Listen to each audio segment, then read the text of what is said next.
For the little baby to rub, nigga, I gotta be safe. Let's get to the sports talk. Right? They've been shopping about, look, here's what he got. What was it about this one that made it the one? They were deciding between packages offered by the Los Angeles Dodgers and the San Diego Padres. Talks with the Padres, though, went dormant over the last couple of days while they put together this deal with the Dodgers. And ultimately, John, it came down to the Dodgers being willing to take back David Price's salary. Like you said, $96 million over 3 years. The Red Sox are going to pay more than half of that to give it back to the Los Angeles Dodgers. They slide David Price into the rotation. But really, this is a deal for Mookie Betts. And this is a deal that makes the Dodgers the favorites in the National League. Okay, he might be the first guy to hit 400 in terms of million contract. Let's go right to next off season. Let's go to the winter. What's the chance that Betts stays in Dodger blue?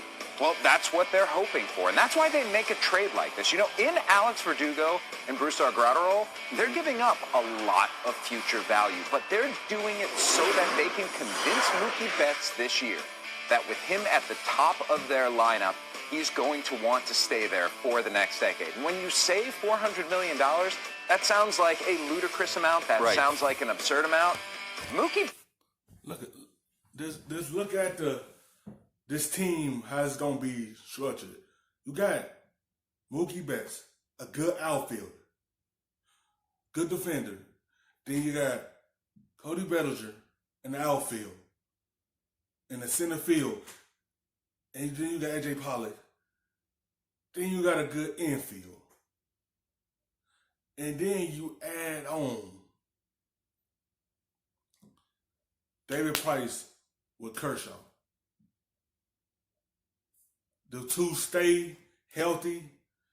Dodgers are going to be right back in thick of things. They're going to be able to come at us. Naturally, they're going to be able to get to the World Series again. Because of that big trade right there.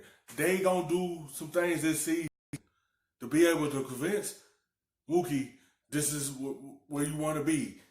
Like, you going to be hitting at the top of the lineup for us. And we going to make some noises this season to convince you. And that's what they're going to have to do this upcoming season. He in a good situation that will make him stay, because the players that you're surrounded by will make a player be right there with you. When you're surrounded by a star team, like, you got Kershaw, you got Bellinger, A.J. Pollock, I ain't forgetting no one. It's just Doc, you got it just surrounded by good amount of players with LA. And it's gonna make you want to stay with this team because how they're built. The Dodgers just need that one more guy to be able to get them back there. It's just about, if they get there, can they finish?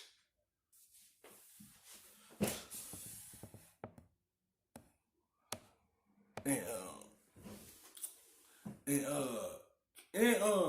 like I said, he got Corey, Seager, Bellinger, Shaw, AJ.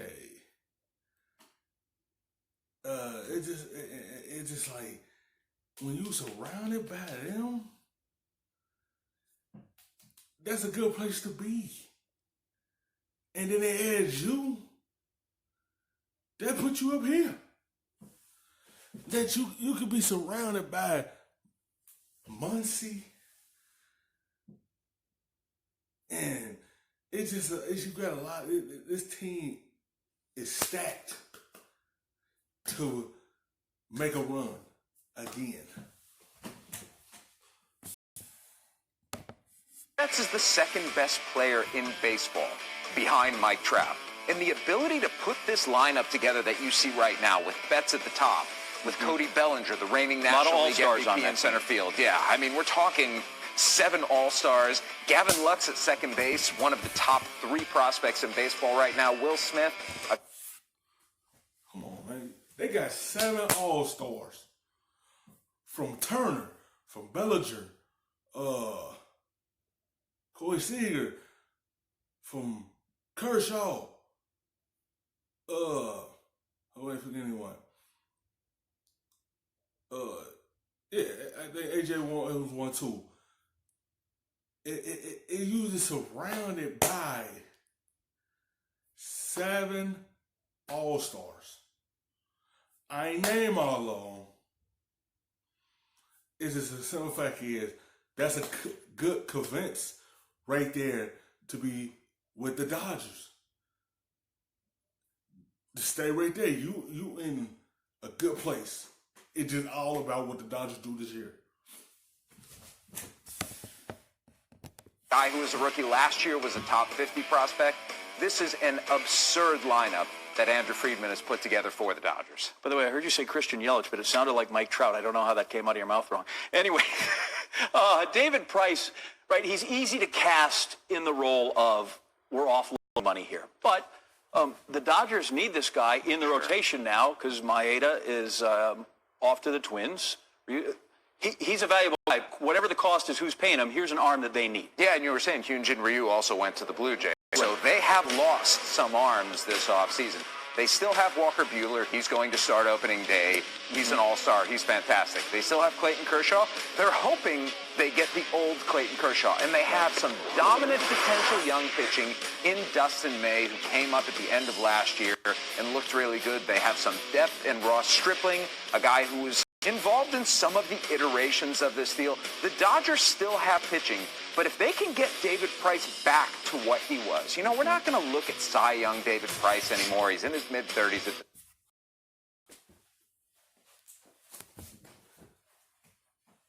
They ain't worrying about him being that guy. They just worrying about him just being solid and healthy because they still got pitching.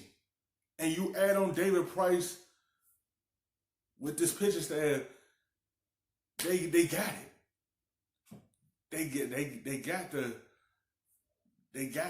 They ain't gotta worry about throwing a whole lot. If he just get back to a level, the Dodgers already run this all season. Cause you got 2 of Boston main guys from them. So that's all they needed with another arm because the guys that you lost in this all season and you needed to get something back to be able to help Kershaw and just make sure everything is just right in place.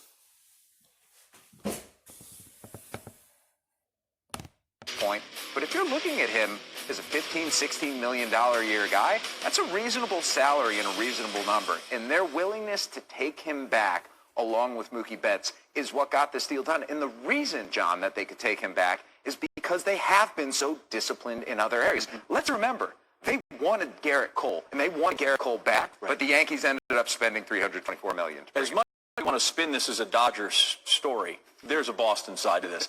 And why does this work for Boston, aside from just the straight salary number? But let's not even look at this like they got under the luxury tax threshold, which they did. Right. What the Red Sox under Chaim Bloom are looking for is flexibility.